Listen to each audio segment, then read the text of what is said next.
चीजें याद करने का तरीका क्या होता है, ये मुझे भी हमारे टीचर ने जब मैं थर्ड में थी तब बताई थी बात। अब मैं अपने बैच में अपने स्टूडेंट्स को बताती हूँ। रविंदर कौर नाम था उन मैम का, बहुत अच्छे ढंग से उन्होंने समझाया था और वो मेरी लाइफ की पहली टीचर थी जिन्होंने हमें चीजों को आसान बनाना बताया कि आसान कैसे बनाते हैं। तो उन्होंने हमें बोर्ड पे बना के दिखाया, थर्ड क्लास में थी तब मैं, 8 साल का बच्चा, कि हमारा दिमाग जो है ना एक ऐसे कबर्ड है, एक अलमारी, एक बक्सा मान लो।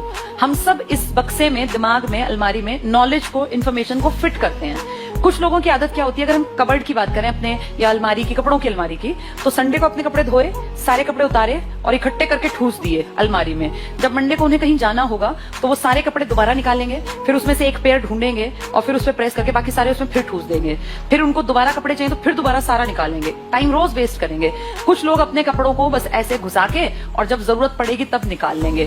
फिर जब वो कपड़े निकालते हैं तो उनकी दुगनी मेहनत लगती है, क्योंकि इन कपड़ों में इतनी सिलवटें पड़ गई हैं कि उसको प्रेस में टाइम लगेगा। ये इन्फॉर्मेशन भी होती है जो सिर्फ पढ़ते जाते हैं, पढ़ते जाते हैं, पढ़ते जाते हैं। दिमाग में इन्फॉर्मेशन इतनी घुसा ली कि एग्जाम में याद ही नहीं आएगा कि मैंने पढ़ा क्या था। एक बार सुना नहीं ऐसा कि आता तो था पर एग्जाम में याद नहीं आया, ऐसे सेट की थी इन्फॉर्मेशन।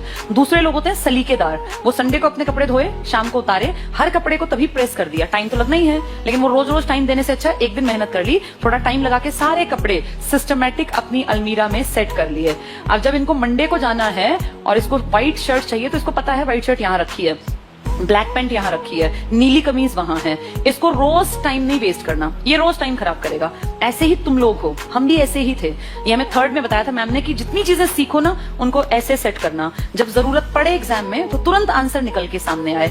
ऐसा ना हो कि मैंने पढ़ तो रखा है यार पर मेरी याद नहीं आ रहा, मुझे याद नहीं आ रहा कि कहाँ था ये, लेकिन मैंने पढ़ा जरूर है। ये इस तरह के लोग होते हैं। जब आपने पढ़ लिया तो ऐसा पढ़ो कि निकला आंसर सामने आ गया। अगर महाराष्ट्र की सीट याद है 48 है तो दूसरा थॉट देना ही नहीं, वहां तुम पढ़ो 42, फिर सोचो पता नहीं थी कि नहीं थी, 48, 49, दिमाग एकदम से बोले हा 48 सीट 4 8।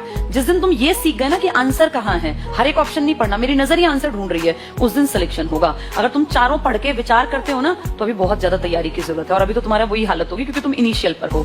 तो ये सिस्टम होता है। और ये चीजें कब आती हैं, जब कोई हमें ट्रिक्स बता दे। अब मैंने तुम्हें पूरे देश की 543 सीटों का तरीका बताया, तो इस तरीके में क्या हुआ, चीजें ऐसे बैठ गई दिमाग में।